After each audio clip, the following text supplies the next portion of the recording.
Bom dia, Brasil, bom dia, Portugal. Está a começar mais um Notícias Quebrando, o seu fim do mundo bíblico de notícias do The Libraries Open. Eu sou Cairo. Eu sou Telo. Eu sou o Rodrigo. E hoje a gente já vai começar no Manicômio Brasil, que continua cada dia mais nos surpreendendo, com a notícia de que o excrementíssimo presidente Jair Bolsonaro anunciou no dia 25 de junho agora quem é o novo ministro da Educação, que vai substituir aí o fujão Abraham Weintraub, que vai ser o Carlos Dacotelli, de 67 anos, e ele é o ex-presidente do FNDE, que é o Fundo Nacional de Desenvolvimento da Educação. E aí tava tudo muito bem, né? O Jair Bolsonaro foi lá e fez uma live para poder anunciar, bem estilo Trump mesmo, né? Usando as redes sociais. E aí, ao anunciar a escolha do ministro, ele disse o seguinte: o Carlos Dacotelli é bacharel em Ciências Econômicas pela UERJ, mestre pela FGV,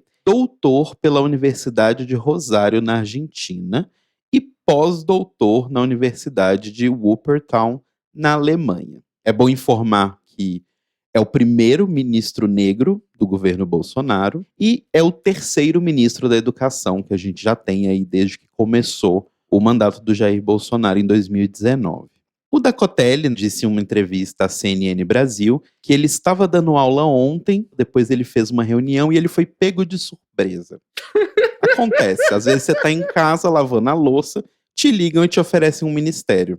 Já falou que é um grande reality show aí que em breve vai passar os episódios resumidos na Netflix, Ministério do Brasil, quem fica, quem sai. Vai ser mais ou menos no mesmo esquema do Flores Lava. Exato, exatamente. O cenário parece bastante, tudo feito de papelão.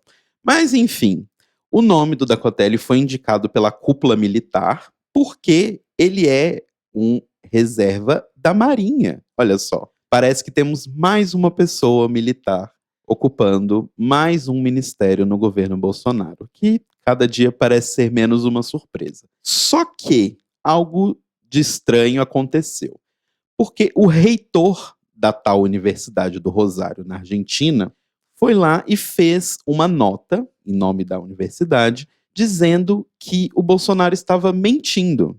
Quer dizer, ele não usou essas palavras, mas ele disse isso. De acordo com o Franco Bartolatti, que é o reitor da universidade, vou abrir aqui aspas para ele. Ele, no caso da Dacotelli, cursou o doutorado, mas não finalizou. Portanto, não completou os requisitos exigidos para obter a titulação de doutor na Universidade Nacional do Rosário. O reitor esclareceu ainda que a tese apresentada foi reprovada. Logo, ele não é doutor. O que traz aí algumas complicações. Eu não sei muito bem como funciona isso, mas como que ele é pós-doutor se ele não é doutor? Mas enfim, não entendo muito bem o sistema de educação. Até poucos anos atrás eu era tão ignorante que eu achava que era preciso você ser mestre para ser doutor, e eu descobri que não, você pode ser doutor direto. Além de fazer essa nota, o reitor da universidade foi lá e deu um RT com comentário no tweet da live do Jair Bolsonaro e falou: é mentira. E aí a questão foi, depois disso tudo, na sexta-feira à noite, o campo no currículo Lattes do Dacotelli, que constava o título de uma tese defendida para obter esse título de doutorado, foi alterado para, ao invés de título de doutorado, créditos concluídos e sem defesa de tese. Porque, né, essa é a realidade. E, além disso, o nome do professor Antônio de Araújo Freitas Júnior, que era, na teoria, o orientador dele, também foi retirado, porque, afinal, não foi aceita a tese. E o mais bizarro de tudo é que existe um diploma assinado e tudo mais. Porém, esse diploma não deveria ter sido assinado, afinal a tese não foi aceita. Então, a história só se complica. Saberemos mais no próximo episódio. Eu sei. Não tem nem muito o que dizer, não é verdade? Falando em ministros do governo Bolsonaro, Telo, a ministra dos Direitos Humanos, blá blá blá, o puxadinho lá, fez uma live na última quarta-feira, dia 24, acompanhada do presidente da Embratur, que é a autoridade brasileira do turismo, em que ele atacou a comunidade LGBT gratuitamente, e aí ele finalizou com a seguinte frase: nada contra quem usa seu orifício rugoso infralombar para fazer sexo. Essa é a frase verbatim que ele disse. E a reação da ministra Damares foi nenhuma. Eu nunca ouvi uma descrição tão elaborada pra cu. Gostei. E eu amo que a ministra dos Direitos Humanos não falou nada. Sim que é bom. Será que ele entendeu o que ele falou? Tem essa também. Com o governo Bolsonaro a gente tem sempre que pensar isso. Sempre que pensar na capacidade de entendimento semântico das pessoas envolvidas. É verdade. Ou no analfabetismo funcional mesmo, né? Justo. Mas qual é a nossa questão aqui? No dia seguinte, no dia 25, na quinta-feira, a Câmara de Comércio e Turismo LGBT, que antes o governo Bolsonaro nunca precisou ficar soltando nota para rebater declaração do governo, não sei se vocês notaram isso, e no governo Bolsonaro eles já tiveram que fazer isso algumas vezes, justamente condenando a declaração do presidente da Embratur, o Gilson Machado, e dizendo novamente o argumento dos números, porque a Câmara de Comércio e Turismo LGBT sabe que, para esse povo, ou se fala em números, cifras, dinheiro, ou eles simplesmente ignoram. Mas, considerando às vezes que a Câmara de Comércio e Turismo LGBT teve que rebater alguma declaração do governo Bolsonaro utilizando-se de números e dados financeiros, e mesmo assim nada mudou, talvez aí entre a questão do analfabetismo funcional que o Rodrigo citou, e talvez seja dar murro em ponta de faca.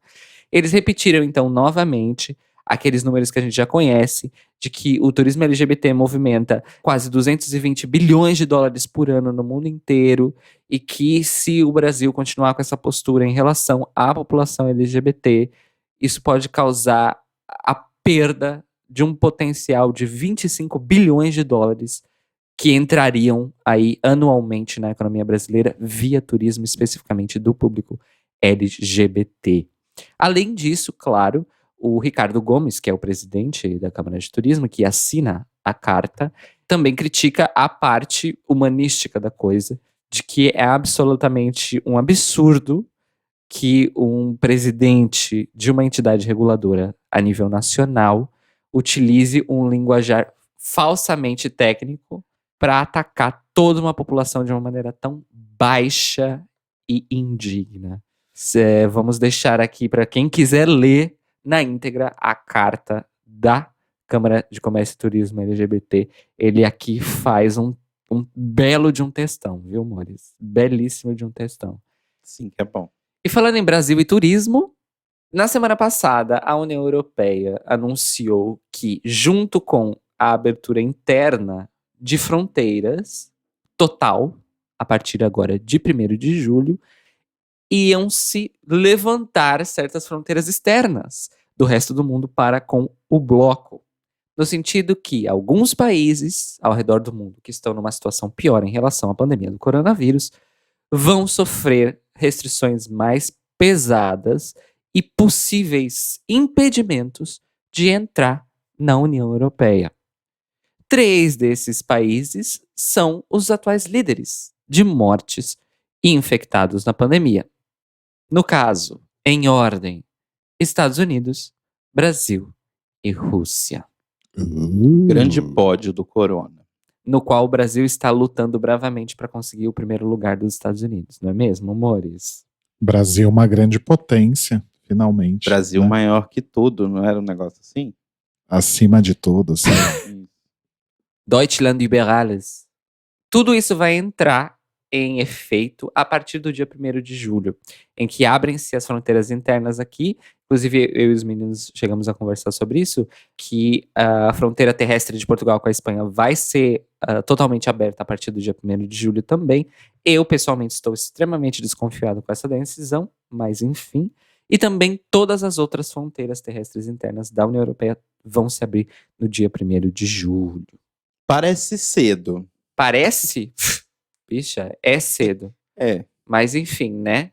A mão invisível do mercado, que é pesada ela. O que acontece é o seguinte: tudo está sendo decidido pelo Parlamento Europeu e pela Câmara de Gestão de Crise da Pandemia, a Câmara Especial estabelecida dentro da União Europeia, e aí existe uma diferença de opinião dos representantes de alguns países. Então, por exemplo, Portugal e Grécia, que são países que têm uma boa parte da sua economia movimentada pelo turismo, são a favor de um relaxamento um pouco mais amplo, ou seja, de haverem restrições sim, mas não impedimentos. E alguns outros países que tiveram uma situação pior com o coronavírus, principalmente no centro da Europa, como a Dinamarca, a Alemanha, mesmo a Itália, defendem umas regras um pouco mais rígidas em relação a quem pode vir de fora da União Europeia e entrar. Um dos grandes pontos de discussão dentro da União Europeia foi a questão do que, Maurício? Os números divulgados pelos países. E é aí que o Brasil perdeu todos os argumentos. Segundo fontes, um dos fatores essenciais para o Brasil ter sido colocado na lista de países de alto risco, junto com os Estados Unidos e a Rússia, não é somente a questão do número de mortes, mas como o governo decidiu lidar com esses números. Nomeadamente, uma coisa que nós dissemos aqui na semana passada, retrasada, que o governo Bolsonaro deliberadamente decidiu que mandou os números às favas e não vai mais divulgar porra nenhuma. Basicamente isso. Voltaram atrás, mas ninguém sabe até onde essa volta atrás foi real, né? Então, mas só dessa decisão ter sido tomada em algum momento e colocada em prática, mesmo que por pouco tempo, já gera um nível de desconfiança justificada muito alto. Um dos países que também está aí meio que na berlinda nessa questão aqui da União Europeia é a China, porque vários governos europeus ainda não confiam nas informações fornecidas pelo governo chinês. Mas a China não está na mesma lista de alto risco que o Brasil, Estados Unidos e a Rússia, porque a China já está em plena recuperação do seu quadro da pandemia de coronavírus. Inclusive, foi um dos primeiros países do mundo a ter uma grande recuperação. Então, por exemplo, países que estão com a pandemia sob autocontrole, que no momento são só 2, a Nova Zelândia e a Coreia do Sul, estarão aí livres de restrições para entrar na União Europeia a partir de 1º de junho. Mas quem vem dos Estados Unidos, do Brasil, da Arábia Saudita e da Rússia só vão poder entrar na União Europeia em caso de comprovada necessidade. Muita atenção. Então é assim, não sei se tem alguém desse público que nos ouve, mas a classe média alta fujona brasileira não vai poder entrar aqui não, amores. Beijos. Tudo isso vem ao encontro também de uma mudança que já estava decidida em relação à mudança de regras dos vistos automáticos de turismo na zona Schengen. Lembrando que a zona Schengen é um tratado separado da União Europeia, que inclui alguns países que não estão na União Europeia e não inclui alguns países que estão na União Europeia. Mas tudo isso vai acabar por convergir porque, a partir do dia 1º de janeiro de 2021, acaba o visto automático de turista para entrar na zona Schengen. Então, assim, gente, não está bem para a classe média alta brasileira neste momento fugir do Brasil. Vão ter que ficar aí. E continuando em relações internacionais, mas agora falando de pragas bíblicas, assim como aconteceu há alguns milhares de anos atrás no Egito, a América do Sul está sofrendo aí com uma nuvem de gafanhotos que estava na Argentina. Deu uma pequena acalmada durante essa semana, mas aparentemente ela voltou a se movimentar próxima à fronteira do Brasil.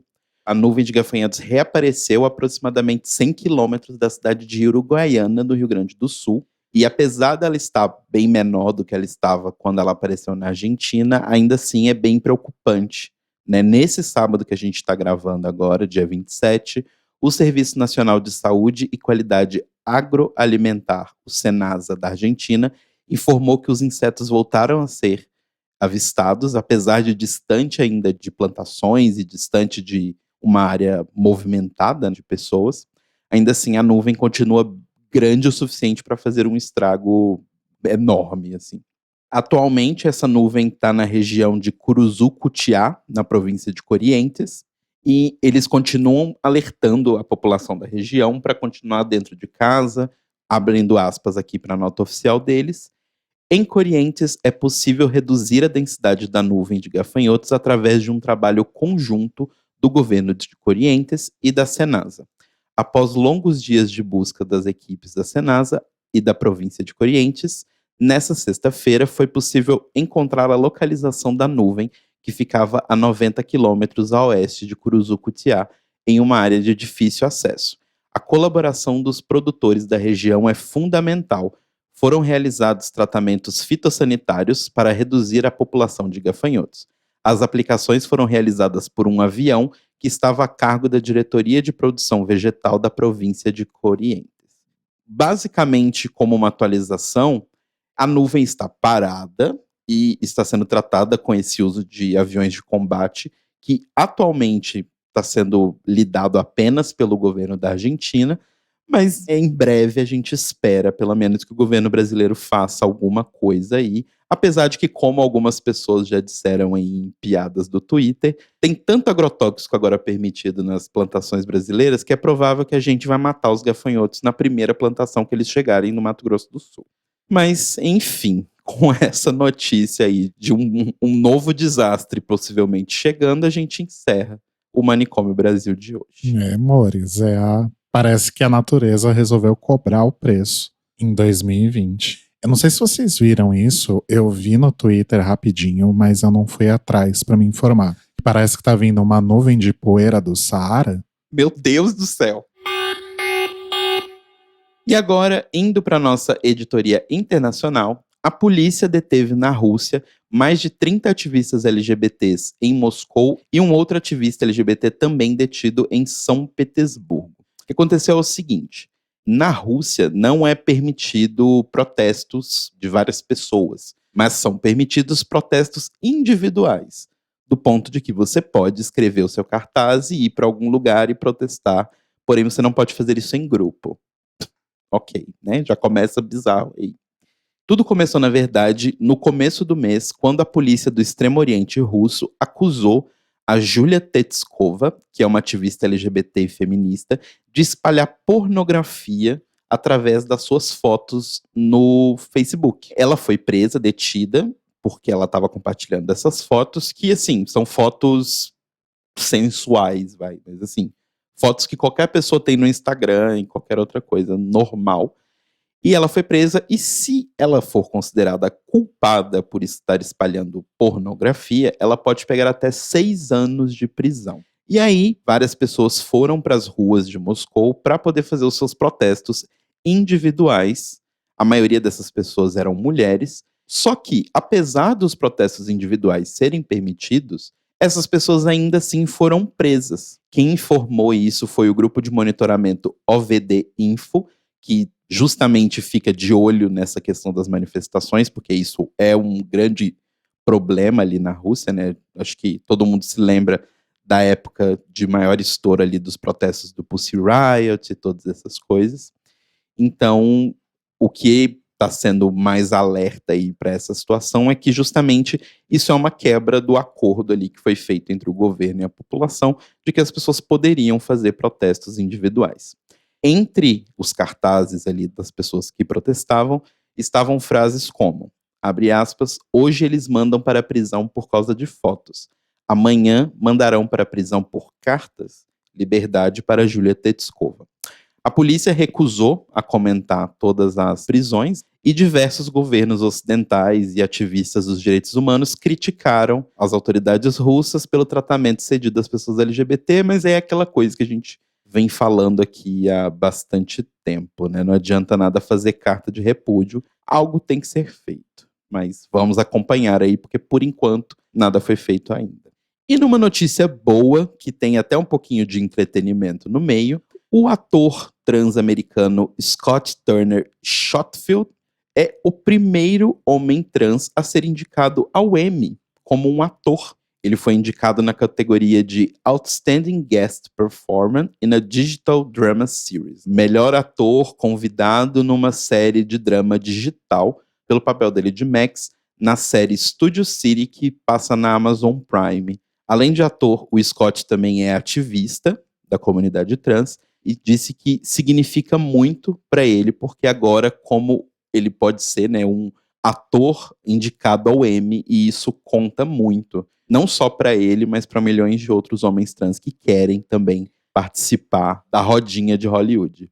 Ele disse que ele nunca tinha visto um homem trans até ele assistir o filme Garotos Não Choram, e ele espera que ele está sendo indicado a esse prêmio signifique que outras pessoas vão entrar na mídia e vão contar outras histórias, talvez mais felizes aí. Quem não se lembra dos anos 90 e 2000, quando o filme de gay era filme de tragédia. Então a gente espera aí que o Scott ganhe o prêmio. Eu confesso que eu não assisti a série, porém estou torcendo por ele porque eu sou sim bias de pessoas LGBTs. Arrasou. Certíssimo. Inclusive, no momento, a equipe de Pose está numa campanha para que a Angelica Ross seja indicada a melhor atriz coadjuvante em série de drama, e usando para a candidatura dela o episódio Never Knew Love Like This Before. Amo. Never knew love like this before. Open my eyes. Esse Emmy ao qual o Scott foi indicado, ele é o Daytime Isso. Emmys, ou seja, é a programação diurna de TV que é considerada aí. O Primetime Emmys, que é a programação noturna de TV, ainda não foram anunciados os indicados, então todo mundo está em plena campanha para indicação. Então vamos torcer também para que nossa maravilhosa Angelica Ross leve essa indicação que é mais do que merecida. Indo agora então para a nossa editoria de Cidadania e Cultura, nós continuamos no caso Cacá de Poli versus a parada LGBT de São Paulo com um plot twist, que é o seguinte. Cacá de Poli foi acusada nas suas lives feitas depois daquela live em que ela comenta a questão do esquecimento, né, das personalidades LGBTs mais velhas e históricas na parada LGBT virtual de São Paulo. E a Cacá, ela faz lives, eu não sei se diárias, mas com uma certa frequência. E o pessoal vai lá e comenta, e aí começaram a acusá-la de apoiar Jair Bolsonaro. E então, Cacá de Poli publicou no seu site, na parte do seu blog pessoal, um texto esclarecendo a questão de parada virtual, Bolsonaro e Cacá de Poli, com o título Carta Aberta à Comunidade LGBTQIA+. Muito bem, existe um detalhe sobre isso. O texto já não está mais no ar no site da Cacá de Poli. Eu consegui acessar o texto para podermos fazer a pauta de hoje, graças ao cache do Google, que tinha ainda o texto na íntegra. Hacker. Hacker. É literalmente uma flechinha que tem no resultado do Google. Posso dar uma dica para quem quiser fazer isso também de uma outra forma? Usar um site chamado Wayback Machine, que permite que você veja versões anteriores de sites que já não estão no ar, mas que foram indexadas pelo Google em algum momento. Na verdade, não é assim que o Wayback Machine funciona. E como é? As páginas precisam ser submetidas ao Wayback Machine. Ele não faz pelo crawler do Google. Olha, tem certeza? Eu tenho certeza porque na época que o Neto Lucon anunciou o fim do site, eu comecei a submeter loucamente, página por página do site dele. Olha, Pro arrasou. Wayback Machine, mas eu não consegui terminar a tempo, porque é um puta de um trabalho. Mas enfim, isso é história para outro dia. Cacá de Poli, então, nesse seu texto, reitera várias questões que ela tratou na live e tudo mais. E ela lançou uma hashtag que é Cadê o meu convite? Respeita a minha história, etc e tal. E aí quando chega na parte em que ela fala sobre as acusações de apoiar Bolsonaro, ela diz que não nega, votou no Bolsonaro, abre aspas, porque estava cansada, esperando e acreditando em mudanças. Mas quem me segue de fato e não veio ao mundo para plantar sementes ruins, sabe muito bem que há um bom tempo me arrependi do meu voto. Venho deixando isso bem claro em minhas redes sociais. Há de se ter muita hombridade para reconhecer um erro e muita sabedoria para mudar de opinião. Fecha aspas. Há algumas fontes, inclusive circulou na internet, de que na live no Facebook da Cacá, em que ela fala sobre esse texto, ela supostamente disse a frase de que política, futebol e tamanho de neca de bol não se discute e vamos encerrar o assunto. Eu não fui assistir a live para saber se ela falou isso, e uma das fontes que reproduziram essa frase não é muito confiável, então eu não vou considerar isso como verdade, tá, amores? Vou me atentar aqui ao texto que ela publicou, que é o que a gente pode comprovar nesse momento.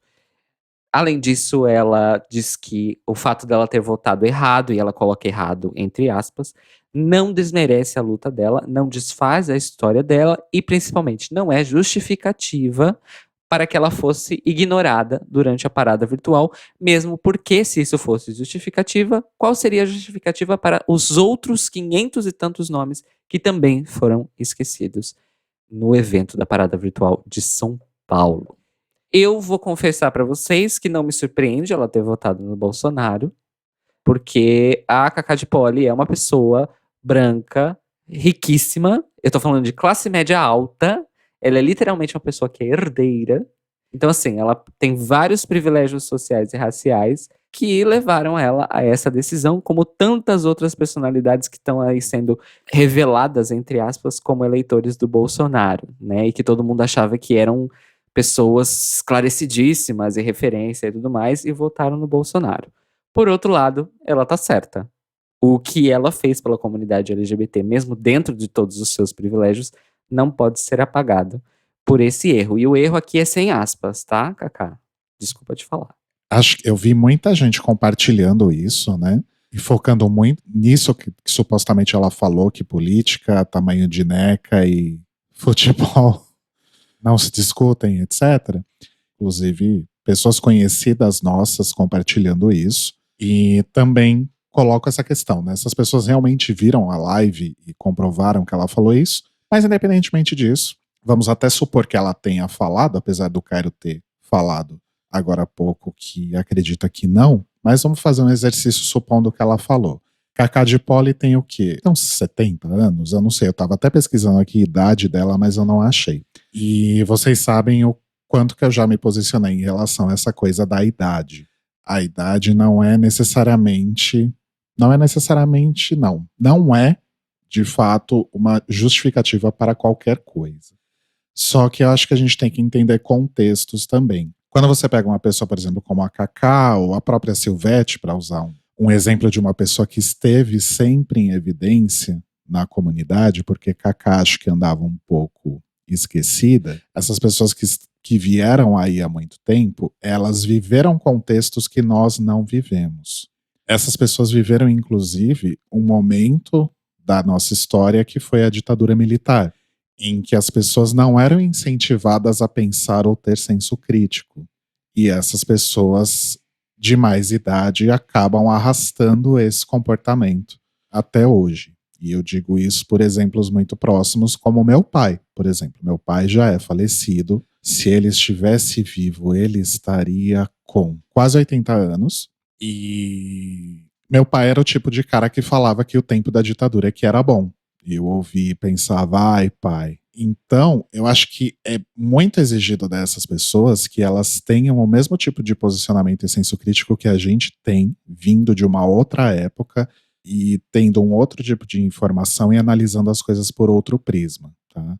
Isso justifica a declaração dela, se é que ela fez? Não. Isso justifica que ela tenha votado no Bolsonaro? Menos ainda. Mas eu acho que é covarde você pegar esse tipo de declaração que a gente não sabe nem necessariamente qual foi o contexto e usar para invisibilizar o discurso, para esvaziar o discurso que ela acabou de fazer aí há uma semana mais ou menos sobre essa questão da parada LGBT online. Então eu acho um pouco covarde essa atitude, sabe?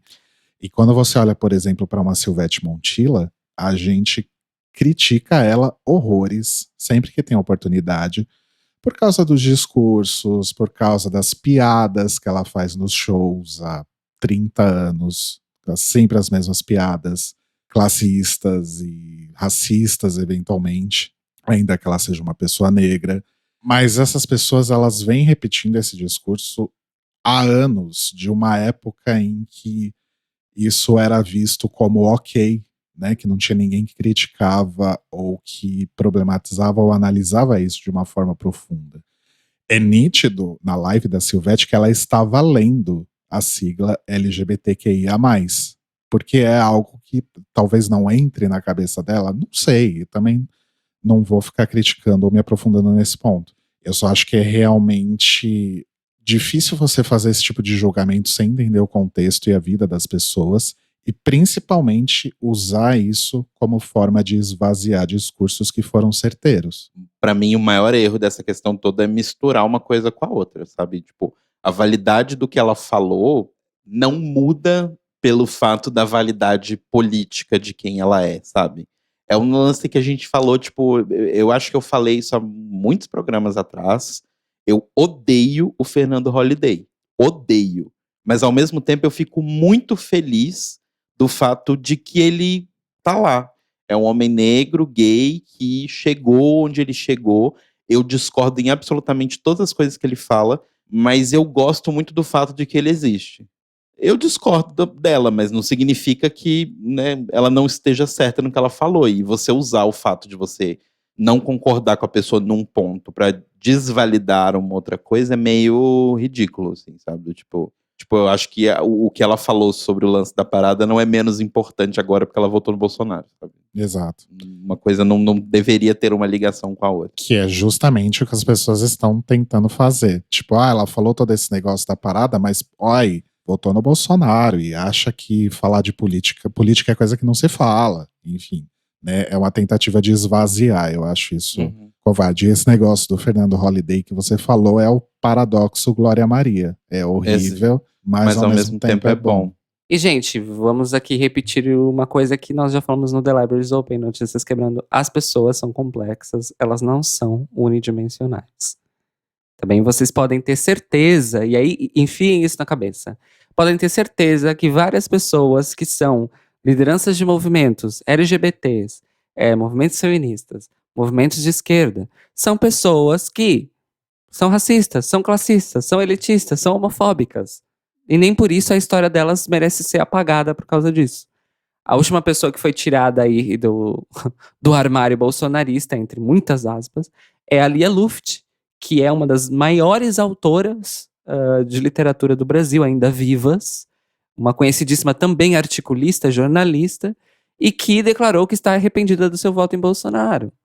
E assim, a obra dela continua aí, sendo usada, sendo importante, sendo indelével na história da literatura brasileira, mas ela acabou se revelando, aí nos últimos anos como colunista da Veja também, uma grandíssima de uma elitista e que votou no Bolsonaro.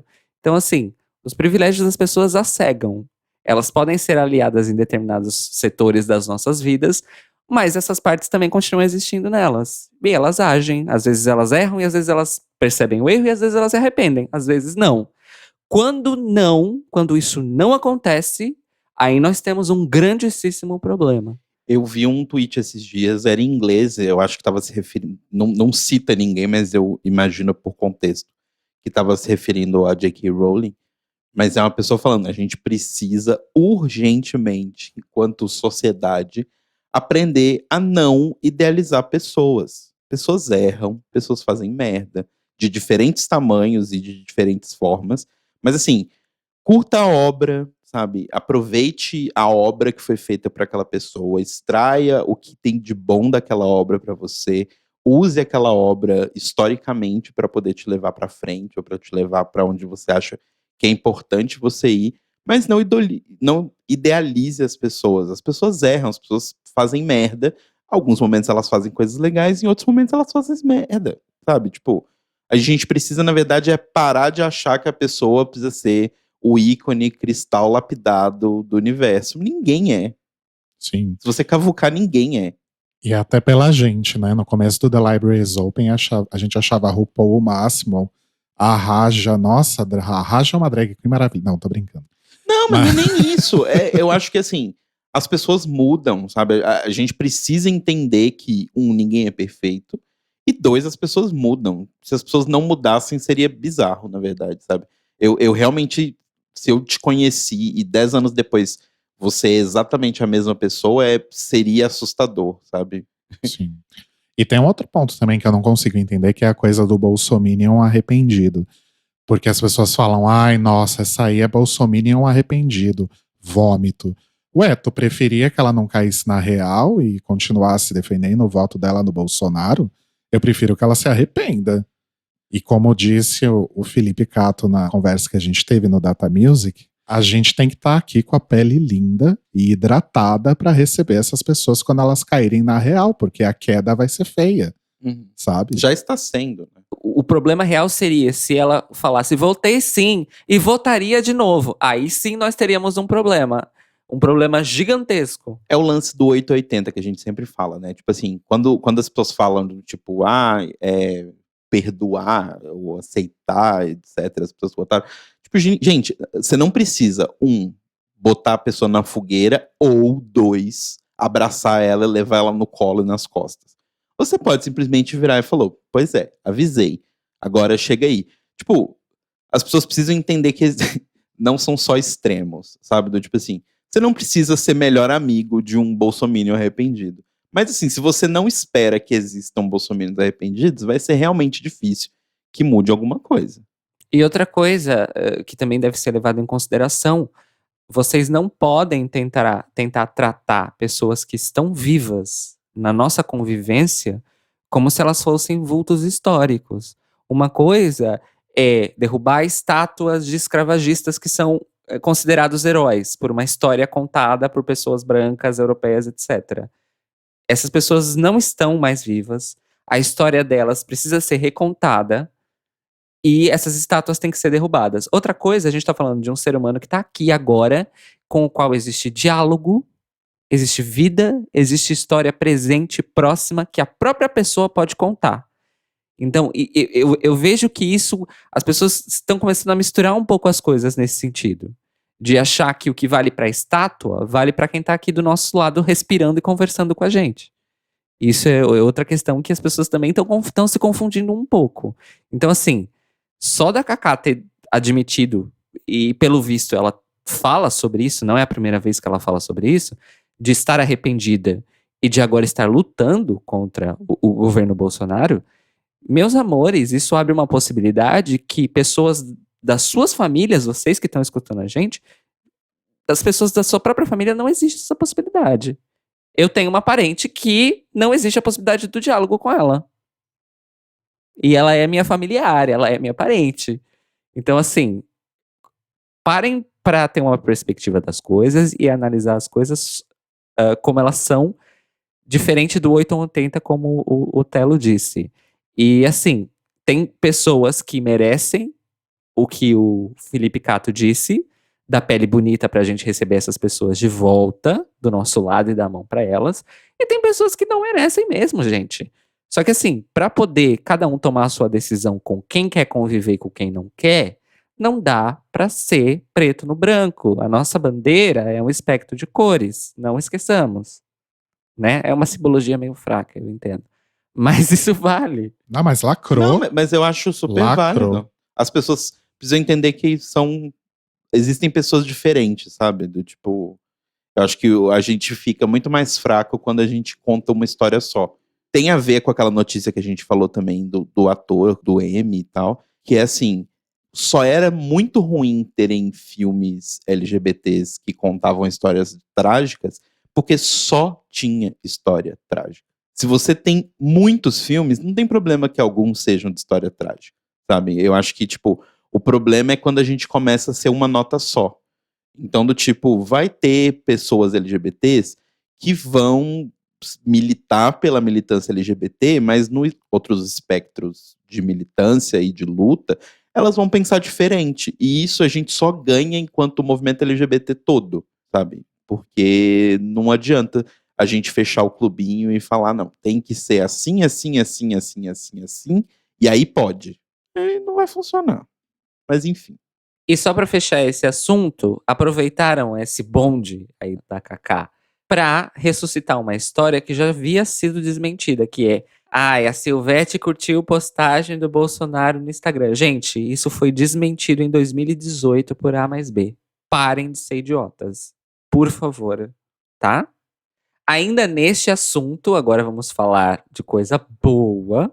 Salete Campari, que faz parte aí também do time das lendárias, com a Cacá, com a Silvete, com a Bia, resolveu então fazer uma parada virtual, vamos dizer assim, dela própria, que aconteceu ontem, dia 28, no dia do orgulho LGBT, numa live do YouTube, no canal da Salete Campari, e que durou aí aproximadamente 4 horas, das 6 da tarde mais ou menos às 10 da noite. Está arquivada, quem quiser assistir, vá lá. e que contou com a participação da Thalia Bombinha, da Paulette Pink, da Divina Núbia, da Jimmy Kier, da Lisa Bombom, da Dani Coach e da Márcia Pantera. Isso, informações que temos confirmadas aqui no sábado, tá, amores? É possível sim que haja participação de mais artistas. Vamos descobrir, assim como vocês, no domingo e na segunda-feira. Mas então, fica a dica, se quem aí não viu a live, vá lá, veja, prestigie. E quem não conhece esses nomes que eu falei aqui, são todas veteranas, todas importantes, todas históricas. Vão lá aproveitar essa oportunidade para conhecê-las e para conhecer o trabalho delas, que é muito, muito importante. Vamos agora para o Boletim Drag Race, o seu drops de notícias sobre RuPaul Drag Race, correlatos, hoje com uma pitadinha de TV Fama. Na semana passada, logo na segunda-feira, nós tivemos aí novas informações sobre o reality Nasce uma Rainha, que a gente tinha falado aí há algum tempo, acho que faz coisa de mês já, ou meses, que a Glória Groove havia confirmado que seria a apresentadora de um programa relacionado aí à arte drag na Netflix, chamado Nasce uma Rainha. Isso era basicamente a informação que a gente tinha. Na segunda-feira, a Netflix divulgou que este programa tem estreia prevista para novembro e descobrimos também que, além da Glória Groove, nós teremos a Alexia Twister como figura protagonista do reality. Vitória do povo de Cher. A Netflix descreveu o Nasce uma Rainha como, abre aspas, um reality brasileiro com aspirantes a drag queens e kings aprendendo a se transformarem em suas melhores versões. E aí, como o Cairo levantou lá no nosso grupo de apoiadores, gozado que eles falam de drag queens e kings, mas o programa chama Nasce uma Rainha. E muita gente interpretou aí o Nasce uma Rainha como o RuPaul's Drag Race brasileiro, apesar de já ter sido dito lá atrás que não tem nada a ver, não é parte da franquia Drag Race, não é o Drag Race brasileiro, etc. Mas algumas pessoas estavam especulando que o formato seria igual e não será. A ideia desse reality é uma coisa que se aproxima um pouco mais do Queer Eye, na verdade. Porque a ideia é que Glória e Alexia sejam como mentoras de aspirantes a drag para ajudá-los aí a desenvolver a sua performance, e aí deve mostrar um pouco da vida do artista, aquela coisa do dia a dia e de como que ele se tornou esse artista e o que ele quer fazer e quais são os rumos, etc. E vai ser um artista por episódio. Alexia disse, abre aspas, a arte drag é muito plural. Envolve teatro, dança, moda, maquiagem. No programa, a gente usa essa arte para mudar a vida da pessoa, inclusive fora do palco, fecha aspas. Vamos aguardar, novembro tá aí. Vamos ver se a gente vai estar trancado em casa ainda em novembro. Será que o The Library is Open vai cobrir? Não sei. E uma queen aí se pronunciou nessa semana, seguindo uma trend que eu acho bem correta, de pessoas que estão revendo aí alguns posicionamentos e algumas pisadas que deram ao longo de sua carreira e tentando aí pedir desculpa, fazer algum tipo de retratação em relação a isso. A pessoa que fez isso recentemente foi a Alaska, num tweet que ela publicou aí no dia 25 de junho.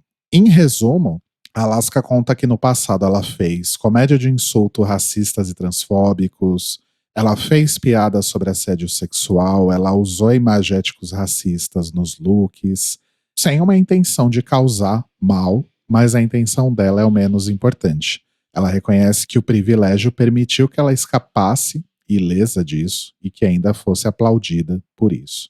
E ela não entendia o poder que essas palavras, gestos, posicionamentos, andados e etc. tinham, que é o poder de machucar pessoas, de fazer pessoas se sentirem desvalorizadas, ameaçadas, não seguras e de perpetuar discursos de ódio contra certos grupos. E isso é inaceitável. Ela pede desculpa por toda a dor que ela causou ao fazer essas escolhas estúpidas e negligentes e assume toda a responsabilidade por tudo que ela fez. e que ela aprendeu que ela deve usar a arte e os privilégios como uma plataforma para empoderar outras pessoas, para que as pessoas se sintam seguras, confortáveis e felizes com o seu trabalho. Como artista e drag queen, ela não pode prometer que nunca vai errar, mas sim que vai assumir a responsabilidade pelos erros que cometer. E se compromete em fazer mais e melhor e ser uma aliada mais informada e eficiente. Daqui para frente. Abre aspas, obrigado por me ajudarem a ser alguém melhor, Alaska. Fecha aspas. Eu achei bem válido. O que vocês acharam? Eu fiquei positivamente surpreso. E pelo que eu pude entender das replies, muitas pessoas estavam perguntando, mas gente, o que aconteceu pra ela ter feito isso? Alguém recuperou tweets antigos ou vídeos antigos e tal? E muitas pessoas estavam comentando que não, ninguém fez exposed com ela e que supostamente foi uma coisa realmente espontânea dela. Sim, que bom. E quem acompanha os podcasts da Alaska e da Willan, elas têm um spin-off que é o Hot Goss, que elas copiaram Notícias Quebrando, fizeram o Hot Goss. E desde que começaram as ondas de protesto, depois daquela coisa horrível do George Floyd, na verdade, desde antes, no Hot Goss, a Alaska e a Willan sempre discutiram muito essas questões com esse viés mais realmente dos Estados Unidos, obviamente, porque afinal elas estão lá. E elas sempre trouxeram discussões bastante relevantes, inclusive elas fizeram recentemente um episódio com a Peppermint, mas já tinham conversado com ela também sobre essa questão em outro momento. E então eu consigo ver a Alaska de fato como uma pessoa que está tentando se engajar. Eu acho que fez super sentido ela soltar essa nota nesse momento também, porque acho que é uma coisa que todo mundo poderia fazer, ou talvez deveria fazer, que é justamente olhar para trás e ver, peraí, o que eu fiz, que pisada de bola que eu posso ter dado no passado e que eu preciso realmente reconhecer que eu errei e pedir desculpa por isso. Então eu achei bastante válido. Beijos para Alaska e pare de copiar tudo que a gente faz no The Libraries Open. Falando em pessoas que fazem merda, nessa última sexta-feira, dia 26, viralizou aí um tweet do Evan Ross Katz. Vocês conhecem o Evan Ross Katz? Quem ele é? Não faço a menor ideia. Basicamente uma pessoa da Netflix, pelo menos é o que tá no perfil dele, e que fala muito sobre drag queens e pessoas do mundo pop. Mas eu de fato não sei quem é. Bom, o Evan viralizou aí um tweet dele com um trecho de um vídeo da Gia Gunn, em que ela comenta que ela acha que esse negócio de ficar usando máscara é ridículo, que o Covid-19 é um hoax. Eu acho que é fofo tomar precauções e é a coisa a se fazer, mas tem muita gente que parece que fizeram lavagem cerebral, e quanto mais a gente vira as pessoas com máscaras, mais nós somos incentivados a usar máscaras também e achar que as coisas estão horríveis, mas eu acho que as coisas não estão tão horríveis assim, e é o governo que está dizendo isso. Sendo que o governo está dizendo justamente o contrário, que as coisas não estão tão horríveis assim. Pois é. O fato é que 2 horas depois, a Gia Gunn postou um outro vídeo marcando o Evan Ross Katz. Mas vamos só lembrar aqui que, obviamente, o tweet do Evan Ross Katz viralizou horrores e ninguém viu o vídeo da Gia, ok? Porque até esse momento, 24 horas depois, ela continua sendo massacrada. Só que, enfim, a resposta da Gia, eu não sei. Eu vou falar aqui e vocês me dizem o que vocês acham, tá? A Gia fala, pois é, gente, vocês me pegaram e, assim, é hora de eu fazer o que eu tô dizendo que as pessoas deveriam fazer e melhorar. Então, os casos realmente estão aumentando, inclusive aqui na região da Califórnia, não tem justificativa, não tem desculpa, é hora da gente colocar nossas máscaras de volta, sim, e muito obrigado e parabéns a todos que não tiraram as suas máscaras, obrigado por me fazerem ver isso, e quando vocês voltarem a usar máscaras, apoiem a comunidade trans, e aí ela levanta uma máscara com a bandeira trans, apoiem designers que estão dependendo disso para sobreviver, e aí ela segura uma máscara que tem uma marca de um designer, que eu não faço ideia o que seja, ou sejam criativos, e aí ela mostra uma máscara toda cheia de umas pedraria, enfim. A vida é muito curta e precisamos nos proteger. Obrigado por me educarem, corrigirem e me informarem. Obrigado, amo vocês e se protejam. Só que esse vídeo aparentemente ninguém viu e Diagan continua sendo passada um rolo compressor em cima, até esse momento em que estamos gravando, pelo menos. O que vocês acham da retificação dela? Eu vou falar aqui uma coisa, espero que eu não seja mal compreendido. Mas assim, eu acho que no fim das contas foi só pra fazer um buzz. Porque, tipo, fiz um vídeo e 2 horas depois, sabe, soltei outro e é tudo muito rápido, eu acho. E pra mim foi pra criar um buzz. Se foi pra criar um buzz pra favorecer a comunidade LGBT, ok, acho válido, mas assim, e eu faço da Dakota as minhas palavras, assim, a Dia nunca foi conhecida por ser exatamente uma pessoa smart, não só no sentido de inteligência escolar, mas assim, inteligência num todo, então não me surpreende, mas enfim. Entendo. Ela já deu outras no passado que não tem por que a gente ficar trazendo à tona. Eu prefiro trazer à tona que ela foi uma das pessoas mais importantes na vocalização de mostrar para todo mundo o quanto o RuPaul's Drag Race menospreza e despreza e invisibiliza as pessoas trans. Exato. É o lance que a gente falou da Kaká, né? Tipo, a Dia continua sendo uma pessoa mega importante pra comunidade, principalmente a comunidade trans, ainda que ela fale merda vez ou outra. E uma coisa não muda a outra. Agora, essa coisa que ela fala das máscaras é uma coisa que a gente vê muito aqui no Brasil. Máscara no queixo. Como é que era aquele tweet? Máscara no queixo é o novo alguma coisa. Ai, era tão bom, eu esqueci. Era tão bom que eu esqueci, inclusive, né? Talvez não fosse tão bom. E aí eu vejo, por exemplo, tem umas pessoas que eu sigo no Instagram que moram nos Estados Unidos e eu vejo as pessoas na praia e festas e reuniões, muito do que a gente vê aqui no Brasil.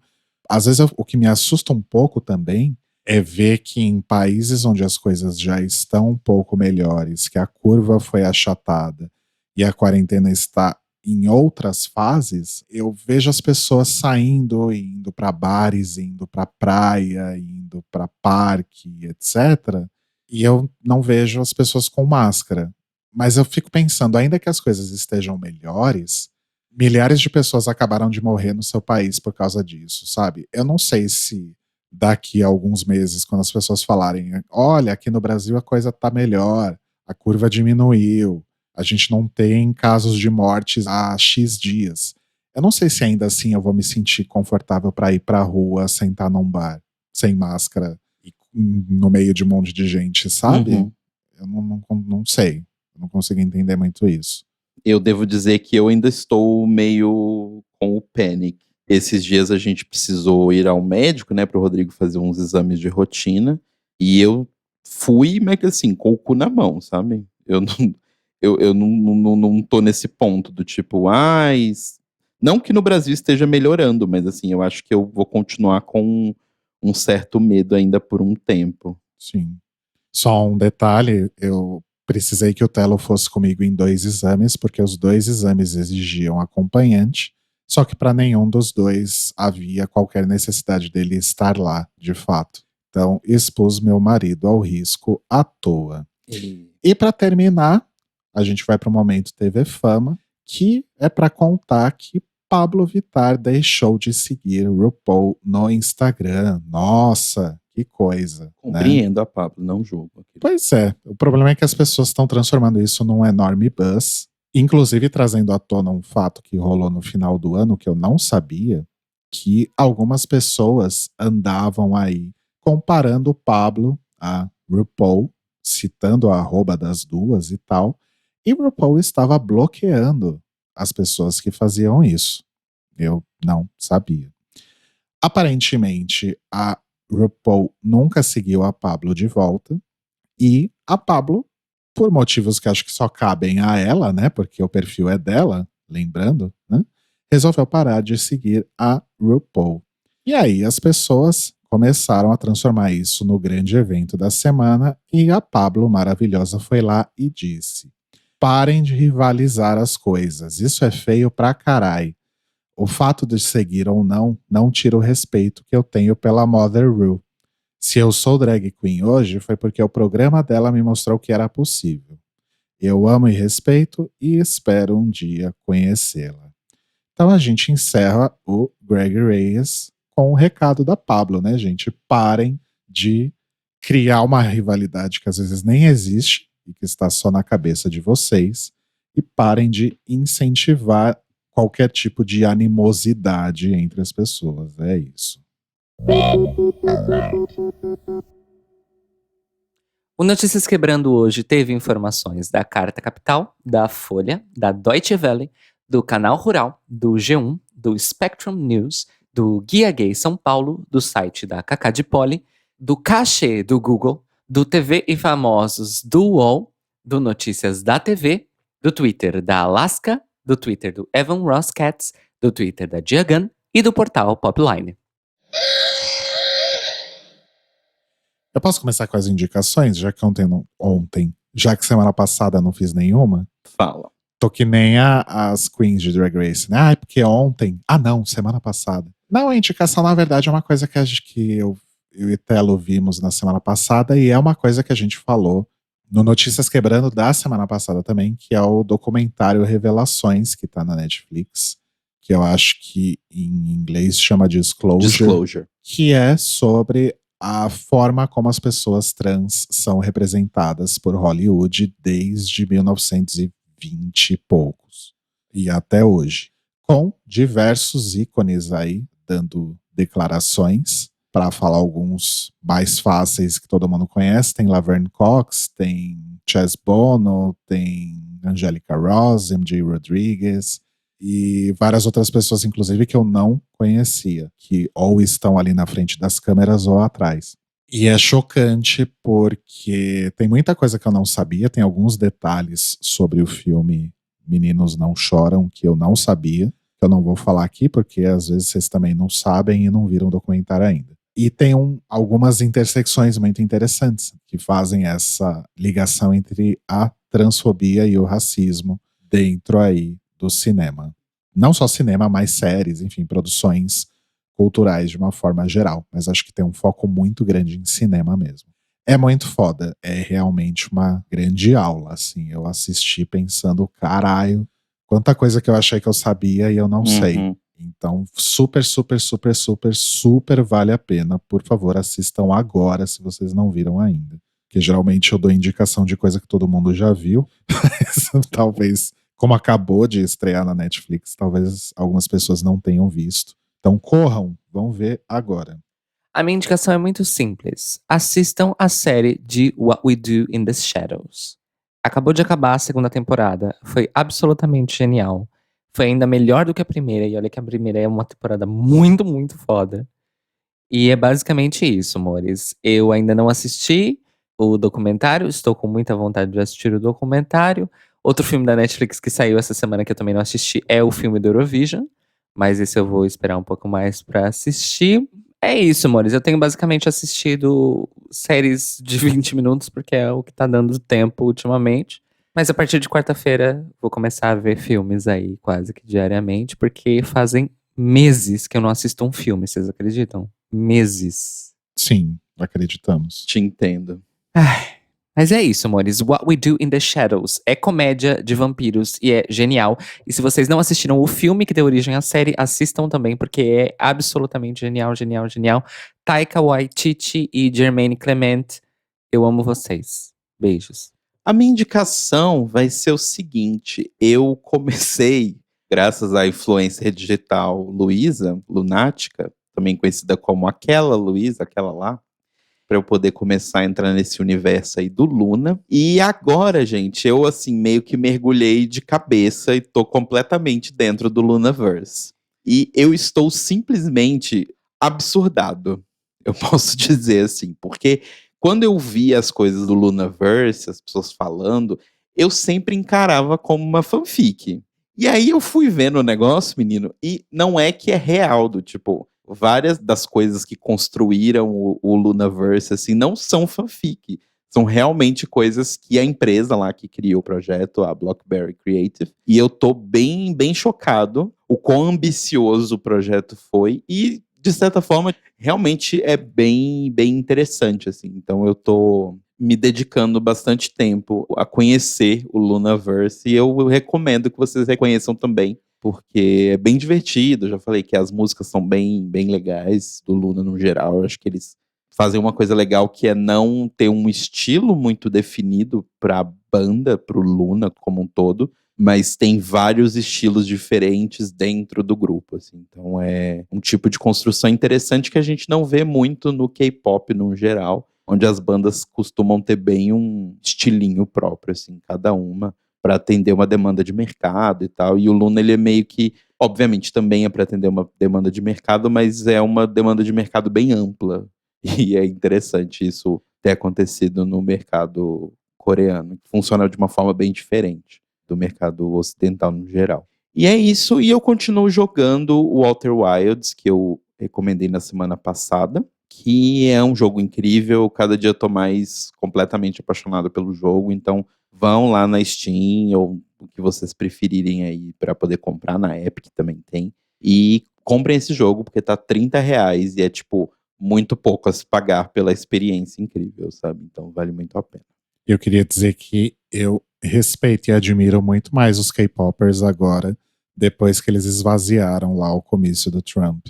Exato. E os K-popers agora também estão fazendo outra coisa. Tem aquela menina Mia Khalifa, que é uma influencer e comentarista esportiva, e ela estava contando a história dela um dia desses aí, porque aparentemente quando ela chegou, não quando ela chegou nos Estados Unidos, na verdade quando ela estava crescendo, ela tinha vários problemas de autoconfiança com o corpo dela, porque ela era mais gorda quando ela era mais jovem, blá, blá, blá, aquela história toda. E aí, quando ela estava mais assim na flor, entre 200 trilhões de aspas do corpo, ela foi convidada por uma produtora pornô para fazer filmes pornô, e ela falou, tipo, preciso da grana, estão me achando bonita, vou lá. E aí ela fez, mas se arrependeu, não fez mais nada. E atualmente, como ela virou uma pessoa super famosa, a produtora pornô voltou a postar os vídeos dela. Começaram a postar no Pornhub, né? Esses sites grandes, assim, de pornografia. E ela tava muito puta. E aí, como um dia, numa live, ou sei lá, num comentário de Twitter, alguma coisa, ela falou um dia que ela gostava muito do GOT7. Ela postou um dia um gif de um menino do GOT7, que é uma banda de K-pop, e aí falaram, você conhece? Ela falou, sim, gosto, já ouvi algumas músicas, eu acho bem legal, acho bem gostosinho e tal, sempre escuto, blá blá blá. E aí agora, depois que ela falou isso, que a produtora tá correndo atrás dela e fazendo isso, os stans de K-pop estão indo nos vídeos do Pornhub e denunciando todos os vídeos que a produtora posta dela, porque ela já falou que não quer que os vídeos sejam postados. Então é isso, gente. O K-pop une nações em torno de coisas boas. Arrasou.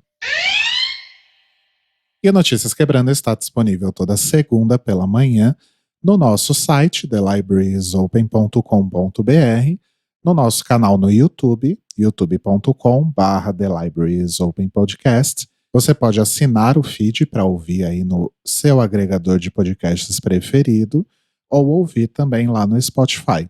E se você quiser mandar um e-mail pra gente fazendo as suas apostas de qual é a próxima maldição bíblica que vai atingir o Brasil, manda um e-mail para contato@thelibrariesopen.com.br, ou entra no nosso site, thelibrariesopen.com.br, ou no nosso YouTube, youtube.com/thelibrariesopenpodcast, e deixa seu comentário no post deste episódio. Lembrando que no Instagram e no Twitter nós somos o Tlio Podcast, segue a gente lá. E você pode ajudar a gente financeiramente por apoia.se/thelibrariesopen. Como se a gente não precisasse de nenhuma outra praga bíblica além da bancada evangélica, né? Esse foi um dos melhores trocadilhos que você já fez em toda a sua vida, Rodrigo. Eu quero te dar um beijo na boca, porque é genial, real, oficial. Ai, quero, vem. Você só fala isso porque eu não tô aí. E nós nos ouvimos e nos falamos novamente hoje, mais tarde, a partir das 9 da noite, horário de Brasília, e 1 da manhã da terça-feira, horário de Lisboa, ao vivo em youtube.com/thelibrariesopenpodcast, para mais um episódio do The Library is Open, para comentar mais um episódio de RuPaul's Drag Race All Stars 5. Então estejam conosco. Inclusive, falando de brigas montadas, né? Esse episódio tá cheinho. Eu não saberia porque eu ainda não vi. Então, beijos e bom dia. Eita. Beijo. Beijos, amores. Até daqui a pouco.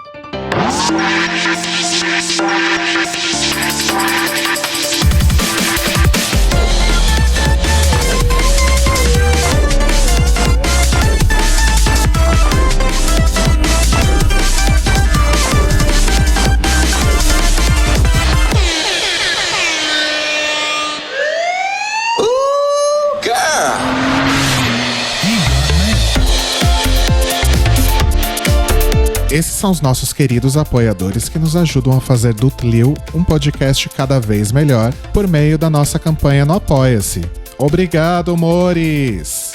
Rafa Bibi, Ivan Ribeiro, Tonho Esteves, Leandro Bacelar, Tiago Querentino, Fúvio Bassalobre, Sérgio Araújo, Thaís Alves, Fred Pavão, Lucas Alves Romeiro, Gui Gonçalves, Mia Brandão, Jean Prado, Pandora, Maíra Bueno, Inês Barreto, Cacita Alves, Bia Souza, Valdir, Manuel Carneiro, Letícia Ferreira, Vitor Vilaverde, Arthur Mois, Raboni Santos, Vini Souza, Edgar Torres, Malu Vieira, Inoue, Duda Zanini, Luiz Oeste, Juliano Lopes, Brenner Guerra, Tata Finoto, Malcolm Bauer, Pietro, Senhor Basso, Rafael Pinho Pradella, Isa de Sales, Feliciano Silva, Nájila Sanderson, Glessi Jatobá, Danilo Cursino, Marcos Vinícius Barbieri, Anderson Ribeiro. E se você quer ouvir o seu nome no final de todos os nossos episódios, vai lá em apoia.se/The Library is Open, confira as nossas metas, escolha suas recompensas e se torne uma apoiadora do The Library is Open. Este podcast faz parte do movimento LGBT Podcasters. Conheça outros podcasts através da hashtag LGBT Podcasters ou do site www.lgbtpodcasters.com.br. Bom, e agora indo para nossa coluna internacional, lá na Rússia, a polícia deteve mais de 30 ativistas LGBT em Moscou e um outro ativista... Peraí que tá passando o caminhão da pamonha. Ok. Vai, pamonha. Vai, curau. Na verdade é o carro da melancia. Carro das frutas. Eu acho que ele não vai embora. É. Magali curtiu esse tweet. Não vai adiantar muito esperar. Vamos lá, então. Tá. Eu recomeço? Melhor, né? Melhor.